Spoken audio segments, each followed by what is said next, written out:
찬송가 182장 함께 찬송하도록 하겠습니다. 찬송가 182장입니다.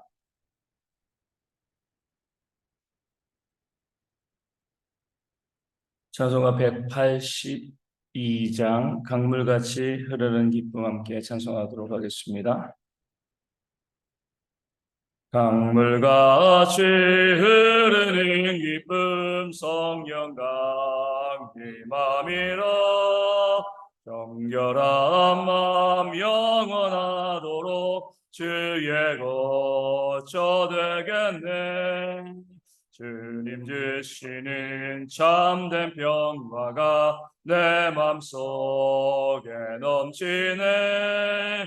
주의 말씀에 거센 풍랑도 잠잠하게 되도다. 나의 생명 소생케 됨은 성령이 마심이라. 모든 의심 슬픔 사라져 주의 평강 넘치네. 주님 주시는 참된 평화가 내 맘속에 넘치네. 주의 말씀에 거센 풍랑도 잠잠하게 되도다. 하늘에서 담비 내리고 햇빛 찬란함같이 우리 마음에 성령이 많이 주님 보내심이라. 주님 주시는 참된 평화가 내 맘속에 넘치네. 주의 말씀에 거센 풍랑도 잠잠하게 되도다. 생명시인에 넘쳐 흘러서 마른 광야 적시니 의의 열매 무르익어서 주스를 기다리네. 주님 주시는 참된 평화가 내 맘속에 넘치네. 주의 말씀에 거센 풍랑도 잠잠하게 되도다. 놀라우신 주의 은혜로 그의 얼굴 뵙겠네. 평화로운 안식 저에서 영원토록 쉬겠네. 주님 주시는 참된 평화가 내 맘속에 넘치네. 주의 말씀에 거센 풍랑도 잠잠하게 되도다. 아멘. 사도신경으로 우리의 신앙을 함께 고백합니다. 나는 전능하신 아버지 하나님 천지의 창조주를 믿습니다. 나는 그 유일하신 아들 우리 주 예수 그리스도를 믿습니다. 그는 성령으로 잉태되어 동정녀 마리아의 것을 나시고 본디오 빌라도에게 고난을 받아 십자가에 못 박혀 죽으시고 장사된 지 사흘 만에 죽은 자 가운데서 다시 살아나셨으며 하늘에 오르시어 전능하신 아버지 하나님 우편에 앉아 계시다가 거기로부터 살아있는 자와 죽은 자를 심판하러 오십니다. 나는 성령을 믿으며 거룩한 공교회와 성도의 교제와 죄를 용서받는 것과 몸의 부활과 영생을 믿습니다. 아멘. 고린도후서 7장 4절 말씀을 함께 봅니다. 고린도후서 7장 4절 말씀입니다. 제 말씀을 읽어드리겠습니다. 나는 너희를 향하여 담대한 것도 많고 너희를 위하여 자랑하는 것도 많으니 내가 우리의 모든 환난 가운데에서도 위로가 가득하고 기쁨이 넘치는도다. 아멘. 바울은 우리의 모든 환난이라고 이야기했습니다. 우리가 잘 알고 있는 것처럼 사도 바울이 복음을 증거할 때 얼마나 많은 고난과 어려움을 당했는지 또 성경은 우리 가운데 보여주고 있습니다. 다른 것 때문에 자기 욕심 때문에 고난 당한 게 아니잖아요. 복음 증거하기 위해서, 예수님 증거하기 위해서 나가다가 매도 맞고요, 감옥에 갇히기도 하고 춥고 또 굶주리고 사람들에게 모욕당하고 멸시당하고, 어떻게 보면 사람으로 감당할 수 없을 정도의 그런 고난과 환난이 사도 바울 가운데 늘 함께하였습니다. 그런데 사도 바울은 그런 고난과 어려움 가운데에서도 위로가 가득하고 기쁨이 넘쳤다라고 말씀하고 있습니다. 좋은 일이 있어서 기쁨이 넘치는 거 우리가 이해할 수 있지만, 그렇게 환난이 있고요, 고난이 있고 어려움과 아픔이 있는 가운데서도 늘 위로받고 그 위로로 인하여서 사도 바울은 기쁨을 누리고 있었다. 내가 기쁨이 넘친다, 그냥 기쁨이 있다, 이 정도가 아니라 이 어려움 가운데서 기쁨이 넘쳐난다라고 사도 바울이 고백하고 있습니다. 그 이유는 바로 그가 섬기고 있는 그 교회의 성도들, 이 고린도 교회 성도들 때문이었습니다. 그들에 대한 사랑 때문에, 그들을 바라보니까, 성도를 바라보니까 고난과 어려움이 있지만 늘 감사와 기쁨이 또 위로가 그 삶 가운데 넘칠 수밖에 없었던 겁니다. 우리도 그러잖아요. 많은 사람들이 정말 힘들게 일하면서 삶을 살아가고 또 가정을 지켜갑니다. 근데 어떤 분들을 보면 고되게 일하는데, 참 힘들고 어렵게 일하는데 콧노래 부르면서 그렇게 일하시는 분들이 있습니다. 일이 고되지 않아가지고 일이 재밌어서 그런 게 아니죠. 일은 힘들고 일은 너무나 어려운데, 그렇게 내가 힘들고 또 어렵게 일하는 것으로 인하여서 내 가족이, 내 가정이, 내 사랑하는 자녀들이 행복하게 살아갈 것을 바라보니까 힘든 일 가운데서도 그 사람 때문에 콧노래 부르면서 기쁘게 일할 수 있게 되어지는 겁니다. 어떤 이제 영상을 봤는데, 어떤 리포터가 이 대게를 잡는, 이제 큰 게 있잖아요. 대게를 잡는 이제 어부를 이제 인터뷰한 그런 내용이 있었습니다. 할아버지였습니다.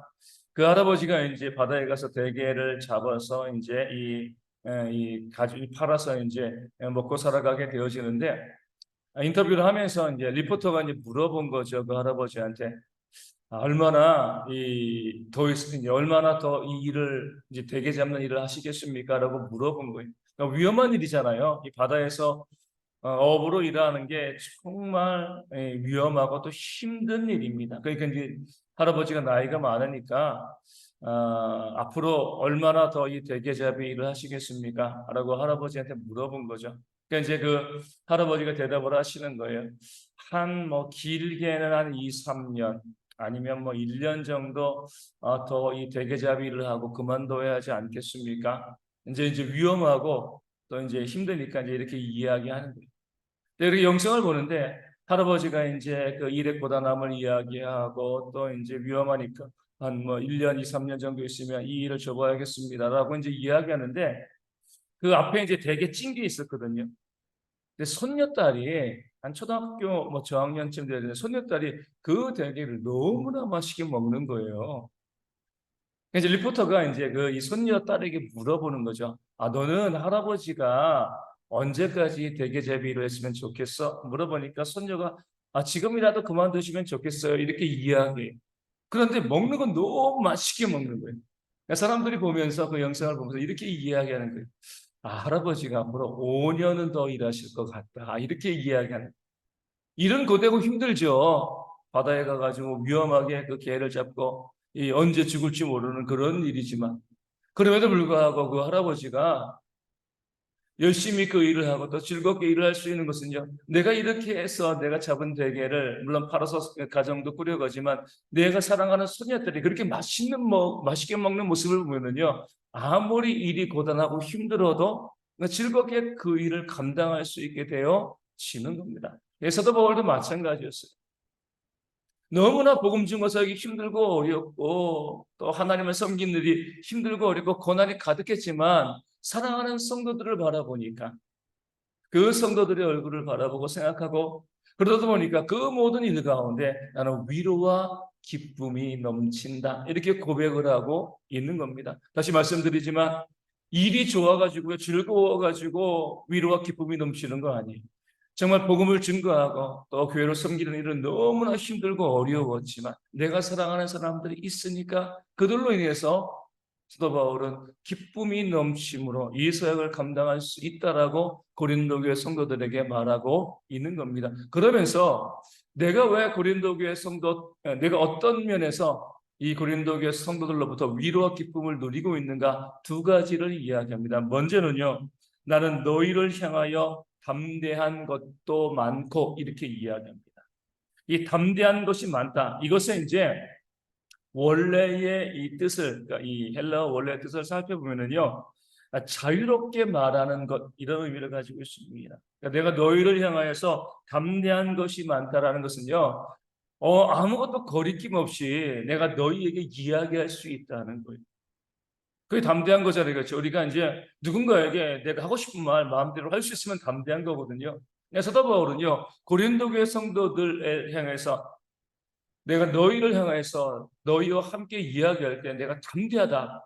그 어떤 것도 거리낌 없이 너희와 나는 어때요? 마음대로 이야기해서 소통할 수 있다는 겁니다. 이로 인해서 내가 비록 힘들고 어렵지만 너희 때문에 위로받고 또 기쁨이 넘친다라고 이야기하는 거죠. 고린도 교회의 관계가 항상 좋았던 것은 아니에요.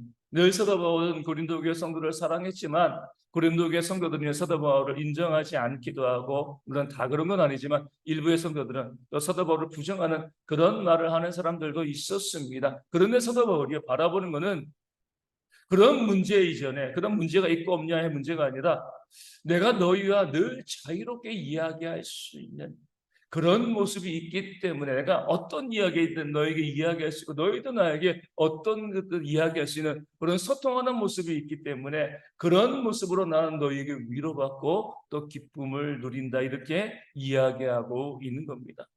이것이 정말 큰 위로와 기쁨이 되어지는 거죠. 문제없이 그냥 좋아 보이는 가정이라 할지라도 그 가정 가운데 대화가 없으면 위기죠. 그렇죠? 말하지 않으면 위기인 거예요. 하지만 아무리 문제가 많이 있어도요, 거리낌 없이 이야기하면서 그 문제를 함께 나눌 수 있으면은요, 그 문제는 해결해 나갈 수 있게 되어지는 겁니다. 아무 말도 하지 않는 것이 가장 안 좋은 거예요. 그것이 무엇이건 어떤 것이건 늘 자유롭게 이야기하면서 소통할 수 있는 그런 모습이 있으면 그 모습 가운데 어때요? 기쁨을 누리고요. 또 위로를 받게 되어지는 겁니다. 가정에서도 그러잖아요. 우리 자녀들이 요리하면서 사춘기 되어지면서 모든 부모들이 공통적으로 이야기하는 게 말을 안 해요. 아이들이 부모랑 이야기하지 않습니다. 물론 그 시기가 지나면 또 이야기하고 그러지만 말을 하지 않으면 큰 문제인 거죠. 그렇죠? 부모가 열심히 일하고 또 애쓰면서도요, 자녀와 대화가 단절되어지고 또 남편과 아내와 또 부모와 대화가 단절되어지면 힘이 더 얻을 수밖에 없어요. 하지만 아무리 힘들게 일하고 애쓰고 수고해도 늘 뭐 제잘제잘 이야기하고 소통하게 되어지면은요, 그 모든 것 가운데 위로와 기쁨을 누리게 되어지는 겁니다. 그래서 우리 가정도요, 우리 교회도 그런 모습이 있어요. 늘 모든 일에 대해서 자유롭게 이야기할 수 있어야 됩니다. 감추지 아니하고 숨기지 아니하고 모든 부분에 대해서 서로 소통하고 이야기할 수 있는 그런 모습이 있어야지 교회와 가정이 더 건강해지고 또 그 안에서 우리가 위로와 기쁨을 누릴 수 있게 되어지는 겁니다. 그런 모습이 우리 가운데 있을 수 있도록 우리가 또 기도하고 애써야 되죠. 사도 바울은 고린도 교회 성도들과 마음껏 소통할 수 있었기 때문에 내가 힘들고 어려워도 너희를 통해서 위로받고 너희를 통하여서 기쁨을 넘치게 누리고 있다라고 고백하고 있는 겁니다. 두 번째로 사도 바울이 이 고린도 교회 성도를 통해서 위로받고요, 기쁨을 누릴 수 있었던 이유는요, 너희를 위하여 자랑하는 것도 많기 때문이다라고 이제 이야기하고 있습니다. 늘 고린도 교회 성도들이 사도 바울에게 자랑이 되었다는 거예요. 고린도 교회 성도들이 완벽한 성도들이 아니잖아요. 문제들도 많았습니다. 사도 바울에 대해서도요, 앞서 말씀드린 것처럼 부정적인 견해를 갖고 있는 사람들도 있었습니다. 살펴보면 우리가 이 땅에는 어떤 사람이건 어떤 단체이건요, 장점만 있는 데는 아무 데도 없습니다. 단점도 함께 있는 거죠. 고린도 교회도 마찬가지. 사도 바울은 뭐 하기로 결심한 거예요? 그들의 장점만 보기로 결심한 거예요. 좋은 점만을 생각하고요. 좋은 점만을 바라보려고 했습니다. 그러니까요. 고린도 교회가 사도 바울에게 자랑이 되어지는 거예요. 남들은 이야기할 수 있는 거죠. 아, 이런 단점도 있고요. 이런 부족함도 있으면 압니다. 하지만 나는 그들이 갖고 있는 이런 장점을 더 주목하고 바라보고 싶습니다. 이런 장점들을 더 이야기하고 싶습니다. 그런 모습으로 바라보니까 그 장점을 보니까요. 그 사도 바울이 고린도 교회 성도들을 위하여서 한 모든 수고와 어려움들이요. 위로가 되어지고 기쁨이 되어지는 거예요. 이렇게 좋은 성도들, 이렇게 좋은 모습들이 이 고린도 교회 성도들 가운데 있기 때문에 그 생각을 하게 되어지면 늘 위로가 되어지고 기쁨이 되어지는 거죠. 단점을 생각하고요. 단점만 바라보게 되어지면은요, 늘 한숨 쉬어지고 답답할 수밖에 없습니다. 하지만 장점을 바라보면은요, 우리 가정에서도 그러잖아요. 특별히 이제 남편, 아내 서로 간에 또 부모가 자식을 바라볼 때 단점을 바라보면 어때요? 캄캄하죠. 하지만 이 단점만 있는 게 아니라 장점들도 있잖아요. 그 장점을 바라보면은 그게 위로가 되고요. 기쁨이 되어지는 거예요. 어차피 우리가 둘 중에 하나를 바라보고 살아가야 됩니다. 단점도 있는 거고요. 장점도 있는 거 이미 있는 거예요. 그럼 우리가 그 단점을 바라보면서 내가 마음이 힘들고 이렇게 살아갈 이유가 뭐가 있습니까? 어차피 둘 중에 하나를 바라봐야 된다라고 하면 장점을 바라보며 그 장점 때문에 또 자랑하고 또 위로하고 기쁨을 누리는 그것이요. 우리의 삶의 지혜로운 모습이 되어지는 겁니다. 우리 교회도 마찬가지잖아요. 다 장점이 있고요. 단점이 있습니다. 근데 어떤 분들은 단점만 이해하고 늘 원망하고 불평합니다. 그럼 그 심령도 상할 수밖에 없어요. 또 어떤 분들은 그 교회의 단점을 알고 있지만 그 장점을 바라보며 그 장점으로 자랑하고 기뻐하고 위로받죠. 그런 분들은 그 삶이 기쁨으로 풍성히 넘칠 수밖에 없습니다. 그런 지혜가 사도 바울 가운데 있었어요. 나는 너희의 장점을 보고 그 장점으로 인하여서 늘 너희를 자랑하고 그것으로 위로받고 내가 기쁨을 누릴 수 있게 되어진다라고 말하는 거죠. 장점을 바라보면 위로받고 기쁨을 누리는 거예요. 단점을 바라보면요 탄식하고 원망하게 되어지는 거죠. 어떤 일을 선택하게 되는 거예요. 당연히 장점을 보고요. 내가 위로받고 내가 기쁨을 넘치면 그것은 나에게도 유익한 것이 되어지는 겁니다. 그런 모습이 또한 우리 가운데 있어야 할 줄로 믿습니다. 서로가 갖고 있는 우리 가족이 또 이웃이 직장 동료들이 또 교회가 갖고 있는 그런 좋은 점을 되도록 보고요. 그것으로 내가 마음의 기쁨을 누리면서 늘 더 사랑하고 섬기는 지혜가 우리 가운데 있을 때 하나님께서 우리에게 주신 내 삶이여 더욱더 풍성하고 또 부유하게 기쁨으로 채워지게 되어질 줄로 믿습니다. 그런 교회와 성도가 되어질 수 있도록 이 아침에 함께 기도하여 주시되 우리 가정과 우리 이 교회가 늘 소통이 충만한 교회, 무엇이건 거리낌 없이 이야기할 수 있는 그런 교회가 될 수 있도록 위하여 기도하여 주시고 또 우리 교회와 우리 가정이요 서로의 장점을 바라보며 격려하고요 또 칭찬해주고 또 자랑하고 또 위로받고 기쁨을 누릴 수 있는 그런 공동체가 되어서 우리에게 주어진 삶이 얼마나 길겠습니까? 이 짧은 삶을 살아가면서 되도록 웃으면서 감사하며 기뻐하며 살아갈 수 있는 그런 우리 모든 대형의 성도들 되어질 수 있도록 이 아침에 함께 기도하도록 하겠습니다. 오늘도 비 소식이 있습니다. 이 비 가운데 우리 운전하시는 분들 사고 없도록 기도하여 주시고요. 또 우리 일하시고 또 다니시는 분들도 문제 발생하지 않도록 또 우리가 오늘 육신의 질병에 있는 분들의 회복을 위해서 계속 기도하여 주시고요. 우리 삶의 문제, 가족의 문제, 또 경제의 문제로 어려워하시는 분들을 위하여서도 함께 기도하기를 원합니다. 또 작은 교회들 위해서도 개척교회 그리고 우리 선교지 위해서도 함께 이 아침에 기도하도록 하겠습니다. 주기도문 하시겠습니다. 하늘에 계신 우리 아버지의 이름을 거룩하게 하시며 아버지의 나라가 오게 하시며 아버지의 뜻이 하늘에서와 같이 땅에서도 이루어지게 하소서. 오늘 우리에게 일용할 양식을 주시고 우리가 우리에게 잘못한 사람을 용서하여 준 것 같이 우리 죄를 용서하여 주시고 우리를 시험에 빠지지 않게 하시고 악에서 구하소서. 나라와 권능과 영광이 영원히 아버지의 것입니다. 아멘. 기도하겠습니다.